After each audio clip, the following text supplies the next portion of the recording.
주주총회에 참석해 본 적이 있어요? 내년부터 일이 달라집니다. 이 소집통지서가 안 올 때가 있습니다. 근데 오늘 너무 방언이 터졌는데, 왜냐 하고 싶은 말이 너무 많아. 올해 배당 락일이 언젠지 알아요? 배당 락? 28일이요. 막 찍는구만. 이게 사실 저도 이게 올해부터 특히 이제 내년도로 넘어가면서 배당 기준이 굉장히 많이 바뀌거든요. 당연히 이제 아시겠지 하고 야식 잡서를 안 찍고 있었는데 의외로 모르시는 분들 많더라고요. 그래서 이제 부랴부랴 준비를 했습니다. 큰일 날 뻔했습니다. 열심히 살겠습니다, 여러분. 보면은 항상 배당 락일을 어떻게 생각을 하냐면 그 해 이거 12월입니다. 12월 달력을 펼쳐놓고 여기는 토요일이에요. 그러니까 토요일이니까 거래가 없죠. 거래가 있는 이 평일이 마지막이잖아요. 마지막 평일. 이날은 휴장입니다. 항상 매년 12월 마지막 평일은 휴장이에요. 거래소, 증권사 놀아요. 그럼 어떻게 됩니까? 우리가 항상 생각을 할 때. 그러면 이 날이 마지막 거래일이죠. 그죠? 마지막 거래일이에요. 그러면 D 플러스 2일, T 플러스 2일에 결제가 되잖아요. 그러니까 하루, 이틀, 그러니까 26일. 이날까지 사야만 배당을 받을 수 있는 거예요. 12월 말 결산법인이라고 하면 그래서 이렇게 거슬러 올라가서 12월 26일. 이건 매년 달라집니다. 날짜가 조금씩 앞뒤로 하루 이틀씩은. 그래서 결론적으로 뭐다? 26일까지 사야 하는 거고 배당을 받으려면 배당 락일은 27일입니다. 이게 원자력의 날이라네. 이거. 예, 배당 락이 발생을 하는 건 27일입니다. 배당 락은 뭐다? 배당을 받을 수 있는 권리가 있는 사람과 없는 사람의 차등. 배당이 주당 500원 나온다. 그러면 배당 락일에는 이론적으로 500원이 떨어져서 그 다음날 개장을 하는 거예요. 27일 날. 뭔지 알죠? 시가 배당률이 1%다. 그러면 27일에 이론적으로 마이너스 1%로 시가가 출발을 하면 이거는 또이또이. 이해가요? 이해 간다고. 이거는 이제 간단하게 넘어가야 돼요. 근데 이게 네이버 달력이 좋네. 원래는 이거 보여드리려고 해서 이게 구글 캘린더인데 우리의 일정입니다. 이 대한민국 이 스타트업 CEO의 삶. 이 정도 그냥. 자, 그런데 내년부터 일이 달라집니다. 배당 제도가 개선이 됩니다. 그래서 26일까지 분명히 주식을 갖고 있었어. 그런데 그 다음에 배당이 입고될 때 보니까 나한테 배당이 안 들어오네? 그런 일이 생길 수가 있습니다. 왜냐면 제도가 개선됐기 때문입니다. 제도가 개선됐어요. 뭐냐면 기존에는 이날까지 연말까지 주식을 사갖고 갖고 있어야만 그 다음에 3월에 주주총회를 거치고 4월 첫째 주, 둘째 주 즈음에 배당 금액이 입고가 됐거든요. 그러니까 어때요? 거의 한 3개월이요, 4개월 가까이 내가 배당을 얼마를 받는 거지? 얼마가 들어오는 건지를 모르고 일단 그 전년도 말 기준으로 주주가 되어 있어야 했던 불확실성이 있는 거죠. 그래서 이거는 외국인 주주들도 외국인 투자들도 좀 너무 불투명하다. 제도를 바꿔달라 해서 올해 금융위원회가 자본시장법도 바꾸고 해서 제도를 개선을 했습니다. 이게 어떻게 달라졌느냐? 기존에는 아까 말씀드린 것처럼 12월 말까지 주식을 갖고 있어야 그 다음에 2월 말이 됐든 3월 초가 됐든 이사회를 통해서 그리고 주주총회를 결의를 하죠. 주주총회 소집을 통보를 하죠. 그러면 주주총회에서 배당 금액이 확정이 됩니다. 그리고 그게 한 4월 첫째 주, 둘째 주 즈음에 우리 계좌로 돈이 들어오거든요. 그러니까 이게 어때요? 한 3개월 반, 4개월 가까운 시간이 걸린다라는 거예요. 그래서 이걸 어떻게 바꾸느냐? 사실 이게 조금 표가 복잡하기는 한데 요거를 요 사이로 끼워 넣는다고 생각을 하면 됩니다. 요 사이로 들어오는 거예요. 그게 이거예요. 그러니까 주총을 통해서 배당금이 얼마인지 그 금액, 돈이 확정되고 나서 그걸 보고 주식을 사도, 그러니까 3월 말이나 4월 초에 사도 배당을 받을 수 있게끔 하겠다. 지금은 그 전년도 12월 말에 사야 되는데 이제는 3월 말이나 4월 초에 사도 배당을 받을 수 있게 하겠다. 그 절차가 달라지는 겁니다. 앞뒤만 달라지는 거. 뭔지 알겠죠? 그래서 주주들 입장에서는 통상적으로 배당을 받기 위해서 한 2, 3개월 돈이 덜 묶이는, 조금 더 유동성을 갖고 내가 포지션을 좀 더 유연하게 결정할 수 있는 그런 현상이 되는. 요게 조금 복잡하다. 이대호가 설명을 더럽게 못한다. 어렵다라는 분들은 이제 글로 보고 싶은 분들은 YG 클럽 있죠. 네이버 프리미엄 콘텐츠 YG 클럽에 들어가면은 우리 글로리아가 아주 디테일하게 글로 설명을 한 게 있을 겁니다. 이게 금융위원회에서 낸 자료에 있는 거예요. 예를 들어서 2022년 같은 경우에 삼성전자, 현대자동차 같은 경우에는 주총을 3월 중순 말에 했죠. 그리고 배당 기준일은 12월 말일이었어요. 근데 배당이 실제로 그 돈이 지급이 된 건 4월 15일, 4월 22일 즈음이었습니다. 그러니까 요 거의 한 3개월 반, 한 4개월 가까이 텀이 있었다라는 거죠. 그런데 외국 기업들은 어떠냐? 뭐 예를 들어서 마이크로소프트 같은 경우에는 9월 말쯤 이사회를 하고 11월 중순에 배당 기준일을 결정을 하고, 그러니까 주총 이후에 있죠, 배당 기준일이. 그죠? 그리고 배당 기준일 직후에 한 달도 안 돼서 한 3주 만에 돈이 입금이 됩니다. 그리고 또 애플 같은 경우에 과일 장사하는 회사 10월 말에 이사회를 거치고 11월 초에 배당 기준일을 설정을 한 다음에 딱 3일 만에 배당금을 넣어줬습니다. 빠르죠? 그쵸? 또 요게 LVMH 가방 만드는 회사, 다들 하나씩 들고 다니는 그런 회사. 자, 4월 21일에 주주총회를 열고 배당 기준일을 그 닷새 뒤로 잡아서 이틀 뒤에 배당금을 지급을 해줬습니다. 그러니까 이제 주주들을 보면은 이거 예상을 하는 거죠. 배당 기준일이 이제 나중에 공시를 보여서 알려드릴 텐데 이걸 알고 있어요, 미리. 그리고 이 주주총회 전에 공시가 또 나옵니다, 일반적으로. 배당을 주당 얼마 할 거예요. 그러면 대충 이 사이에 사는 거죠. 그러면은 거의 뭐 한 뭡니까? 한 일주일 만에 배당금을 받을 수가 있는 거예요. 그러니까 현금 유동성이 굉장히 빨라진다는 뜻이죠. 불확실성도 줄어들고, 그렇게 우리도 바꾸겠다 하면서 이게 23년 주총과 23년 4월 배당금이 지급되는 그때부터 달라지는 겁니다. 이게 달라진 걸 그럼 우리가 주주들이 실제로 어떻게 알 것이냐. 왜냐면 이게 중요한 게 뭐냐면 자본시장법은 바꿨는데 각 기업들이 정관을 바꿔야 돼요. 그러니까 결산을 항상 뭐 12월로 말일자로 한다라고 하는데 우리는 12월이 아니라 이사회를 통해서 3월이면 3월, 4월이면 4월 그 배당 기준일을 이사회를 통해서 정하겠습니다라고 그 회사의 정관을 바꿔야 됩니다. 정관. 근데 그 회사 정관 본 적 있어요? 공시를 통해서 알 수가 있어요. 공시를 통해서. 일단 여기 다트 사이트에 들어가 보면 공시 서류 검색이라고 있죠. 공시 서류 검색, 통합 공시 검색 들어가서 상세 조건을 열고 여기다가 기타 경영 사항, 요 자율 공시 있죠. 요걸로 통해서 이제 공시가 나오거든요. 기타 경영사항 자율 공시. 그러면 최근에 이렇게 기업들이 공시를 한 게 있어요. 이거는 12월 20일에 저희가 찍고 있는데, 뭐 예를 들어서 포스코 퓨처엠 한번 열어볼까요? 그러면 여기 나오죠. 정관을 변경했다. 그래서 배당 기준일이 달라진다라는 내용이에요. 변경 후, 그러니까 변경 전에는 매 결산기 말 12월 말이었는데 변경 후에는 이사회에서 정하는 날로 하겠다. 라는 겁니다. 그러니까 이사회는 그때 열어서 뭐 분기 배당이면 그 분기에 따라서 결산 배당은 뭐 이사회를 정해놓고 우리는 3월 28일로 하겠습니다. 아니면 4월 7일로 하겠습니다. 4월 11일로 하겠습니다. 우리가 정하겠다. 그래서 법으로 이 자율권을 준 겁니다. 그래서 이런 공시를 하는 기업들이 최근에 최근에 굉장히 많이 나온 걸 아실 수 있을 거예요. 자, 에디. 네. 주주 명부 폐쇄가 뭡니까? 확정을 하는 케빈.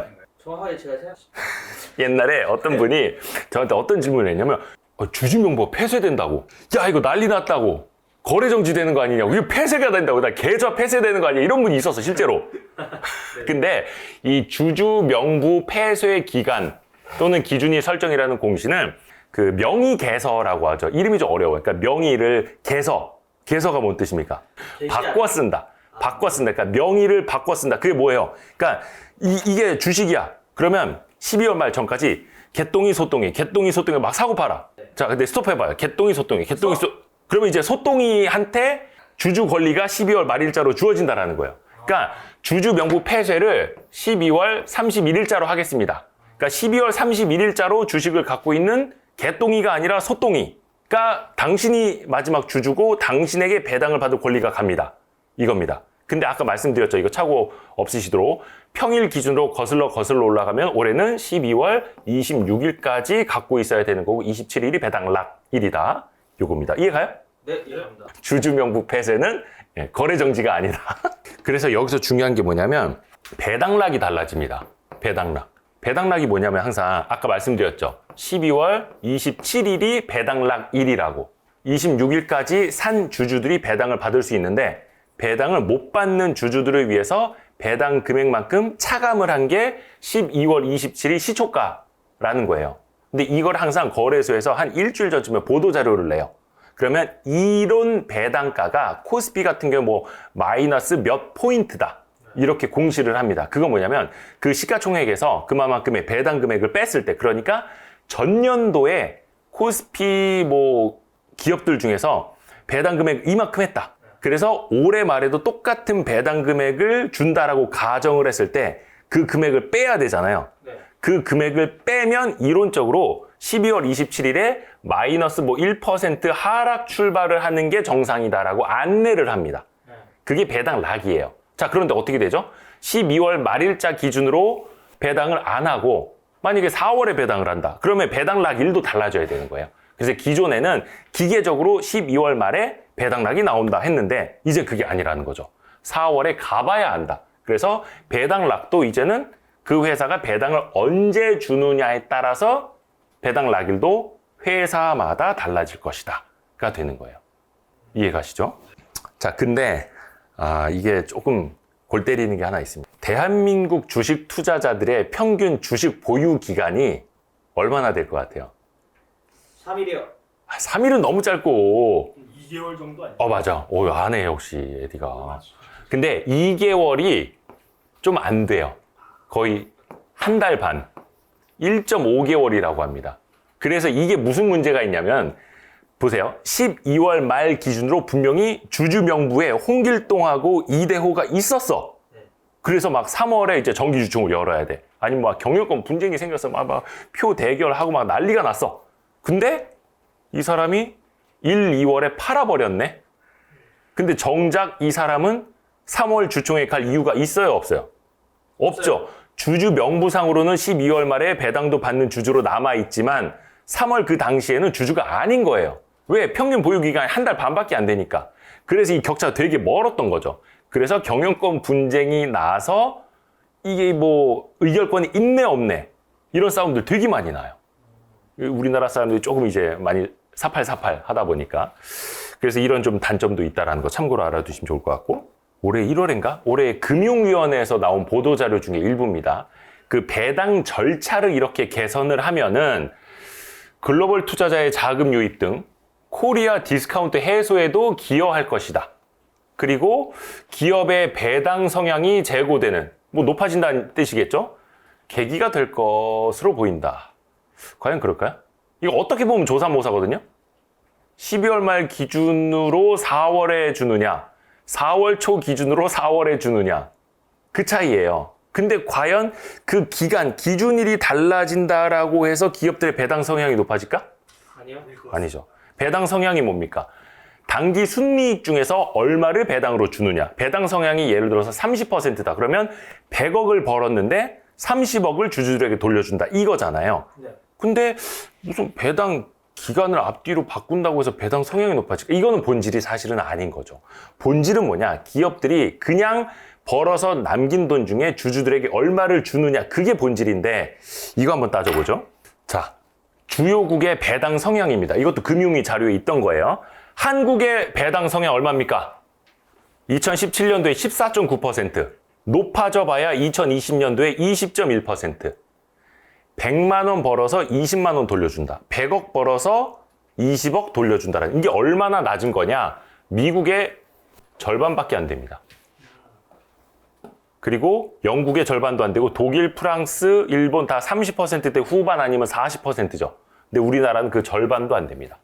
심지어 미국의 배당 성향이 40%밖에 안 돼라고 생각하실 수 있는데 미국의 그 주주 환원율은 70%가 넘어요.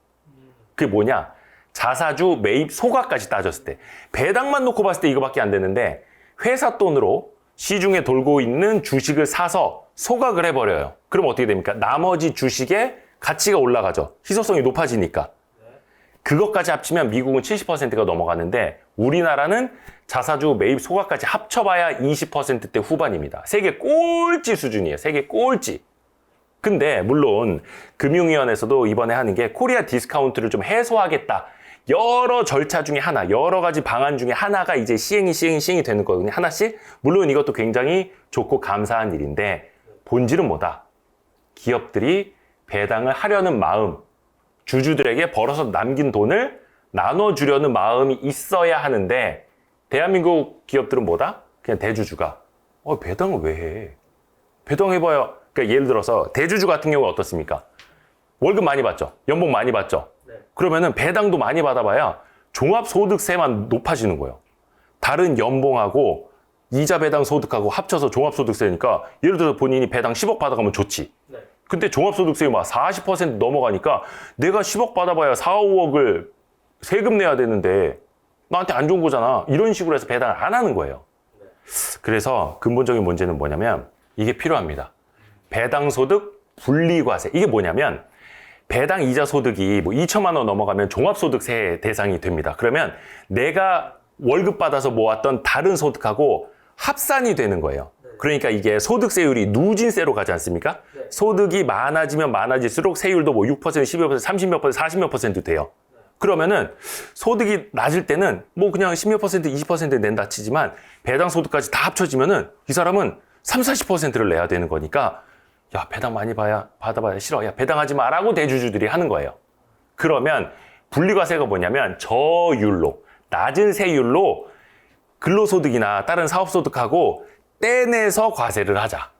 세율을 높이지 말고 낮은 효과. 과거에 2014년도에 3년 한시로 9% 낮은 세율로 분리과세를 한 적이 있습니다. 이때 어땠을까? 배당이 많이 늘어났어요. 왜? 대주주들이 좋지. 야, 그래? 이거 예전에는 배당소득 내가 받으면 막 30% 이상 세금 냈었는데 이제 9.9%밖에 세금 안 내? 야, 그래, 배당해 하면서 실제로 그때 3년간 배당이 많이 올라갔습니다. 그런데 그게 3년간만 한시적으로 시행이 됐고 그 이후로는 이제 일몰이 돼서 시행이 안 되고 있어요. 그러다 보니까 다시 대주주들이 아유, 세금 왜 안 내야 되는데 뭐 배당 뭐하러 하냐 이렇게 되는 거예요.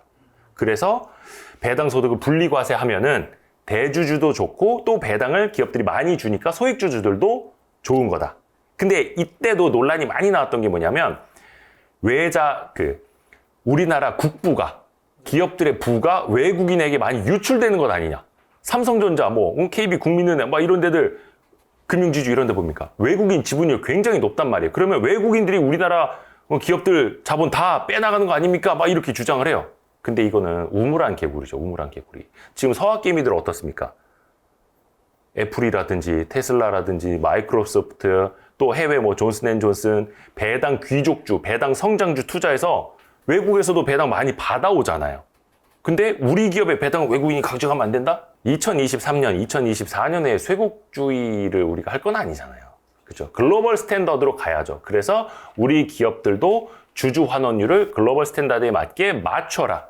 대신에 우리도 배당 소득은 분리과세를 해줄게. 이렇게 되면은 정부에서 이 정책을 쓰면 좋은 게 뭐냐면 근로자들도 자본가가 될 수 있다는 거예요. 언제까지 우리는 노동소득으로만 우리가 먹고 살아야 됩니까?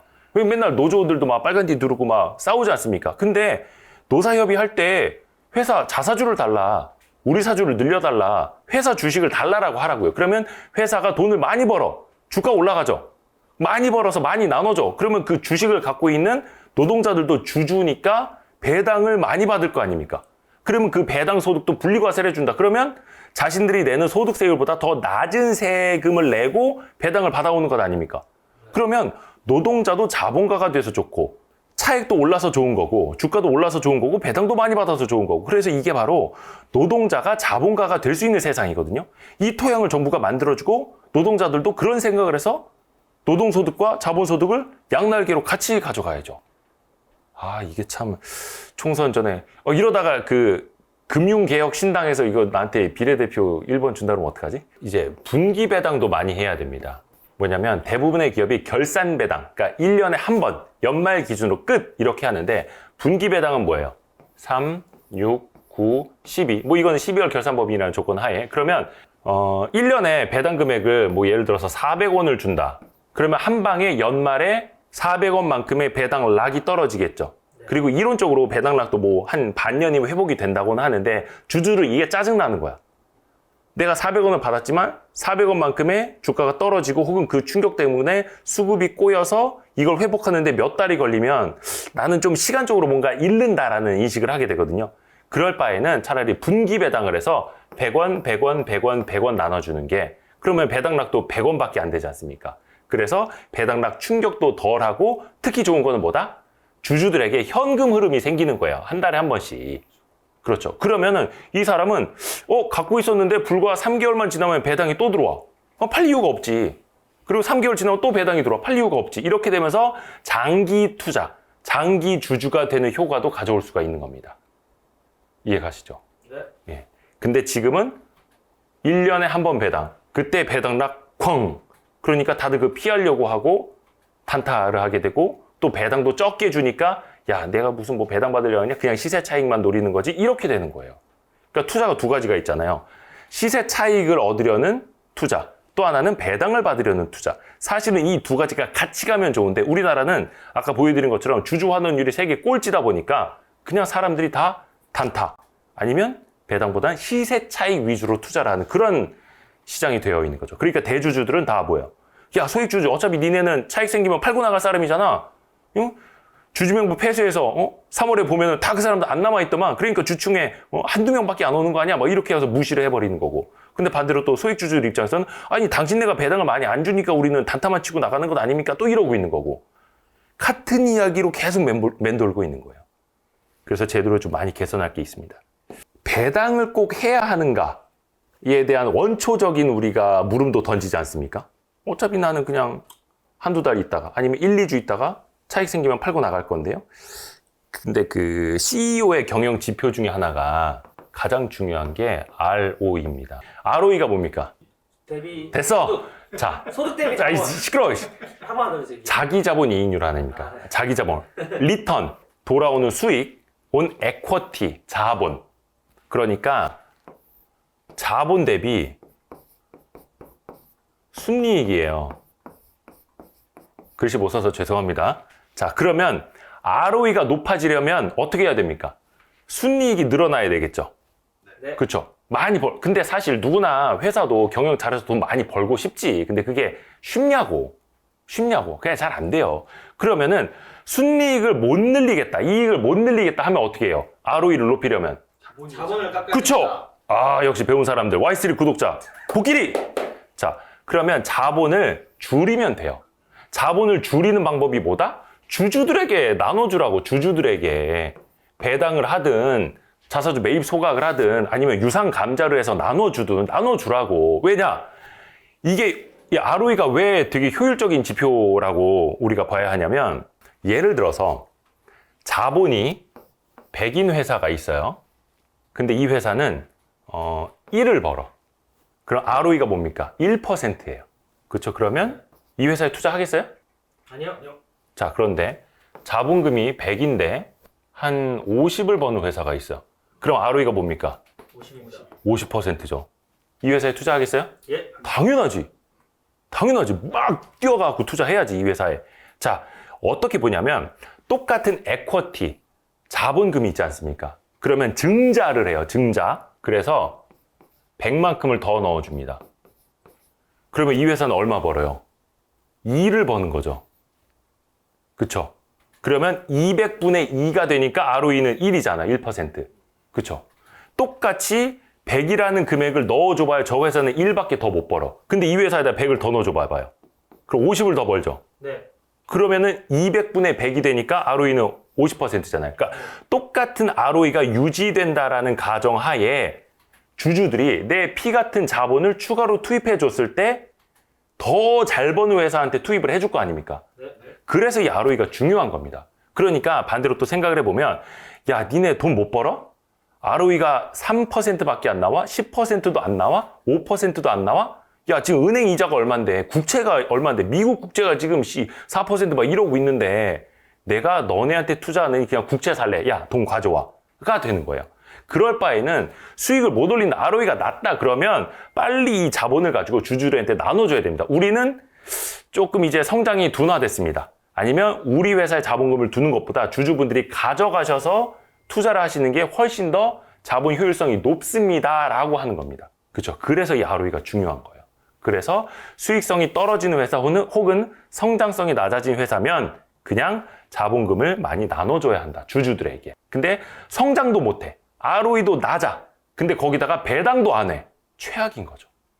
그러니까 그런 회사는 주가가 줄줄 내려가고 PER이 뭐 3배, 4배밖에 안 되고 PBR이 0.2배, 0.3배인데도 주가가 안 오르는 겁니다. 왜? 경영 지표가 형편없으니까. 자본 배치를 못하고 있으니까. CEO의 최고의 능력은 뭐냐면 자원 배분입니다. 자본 배치. 그러니까 어떻게 한정된 자원을 효율적으로 배분할 것이냐. A 사업부가 돈을 잘 벌어. B 사업부는 돈을 못 벌어. 근데 똑같이 자본금을 10억씩 나눠주고 있어요? 똑같이 직원을 10명씩 뽑아줘야 돼요? 아니잖아요. 돈 잘 버는데 직원 더 많이 뽑아주고 자본 더 많이 투여해줘야 되잖아요. 영업비 판관비도 더 쓰게 해주고 그거거든요. 근데 그게 회사 영업 본부 내에서는 CEO들이 그렇게 판단을 하는데 자본금 가지고는 그런 판단들을 잘 못해요. 그래서 이게 참 우리나라에서는 인식이 아직까지 너무 낮아가지고 이걸 계속해서 개선을 해 나가야 됩니다. 내가 오죽하면 거버넌스 포럼에서 상도 받았겠습니까? 오죽하면 이런 책도 썼겠습니까? 안 팔려서 문제지. 자, 여러분, 이거 좀 있으면 절판됩니다. 이거 안 팔린다고 이제 더 4세, 5세 찍어야 되는데, 이 출판사에서 연락이 없어. 그래서 하여튼 이 여의도 선수들의 비밀 여기에도 이제 나와 있는 내용이고, 오래된 저의 좀 고민이자 생각입니다. 한 가지 더 말씀드릴 게 있어요. 뭐냐면, 이것도 많이 헷갈리시는데, 주주총회 참석해 본 적 있어요? 있습니다. 일단 정기주주총이라고 합시다.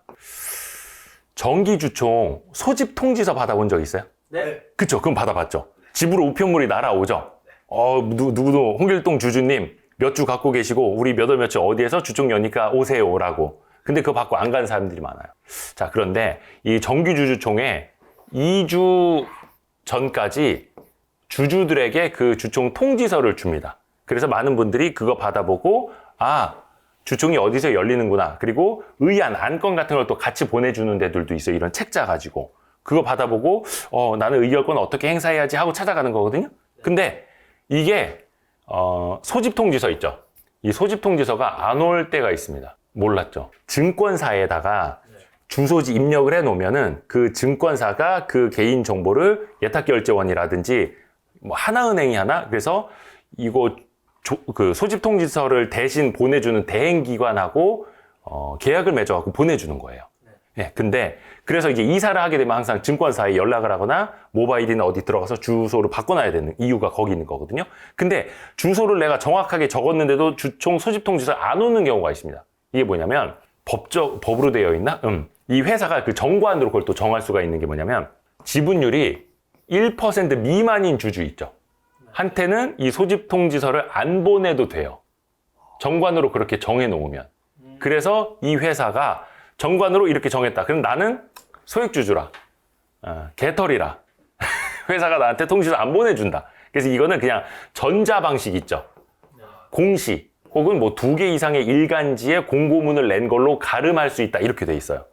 그래서 여러분이 관심 갖는 기업인데 나 주총 참석하고 싶어서 소집 통지서를 기다리고 있었는데 왠지 안 왔다. 라고 하는 건 그냥 너무 미미한 개털 개미주주기 때문에 회사에서 그냥 이렇게 전자 방식으로 가름했다. 이렇게 생각하시면 되겠습니다. 그래서 좀 좋은 회사들은 이거를 뭐 이메일로 보내는 경우도 있어요. 근데 이메일도 개인정보다 보니까 이거를 회사에 제공을 해야 돼. 그게 없어서 소집 통지를 아예 못 보내는 경우도 있고 요즘엔 또 뭐 ESG다 이렇게 해서 환경한다. 환경을 생각한다라고 해서 종이를 이제 보내지 않는 경우도 있고 이것만 하더라도 뭐 몇백만 원, 몇천만 원 든다고 해요. 그러니까 회사 돈 아깝다라고 해서 사장님이 그냥 보내지 말라고 하는 경우도 있기는 한데 그래도 하여튼 어떤 방식으로든 좀 주주들을 좀 챙기는 회사, 챙겨주는 회사 거기서부터 좀 약간 마인드가 보이기도 하거든요. 물론 시대의 흐름에 따라 좀 변하기는 해야 되겠습니다만 배고파. 야식 잡설을 야식을 먹으면서 해야 되는데 배고파 죽겠다. 자, 해서 오늘도 야식 잡설이 또 와이스트릿이 조금이라도 도움이 되셨다면 알림, 구독, 좋아요, 댓글, 다른 영상 보기 알고 좋댔다. 네, 그리고 여선비, 여의도 선수들의 비밀 구독까지 좀 부탁드립니다. 고맙습니다. 뿅!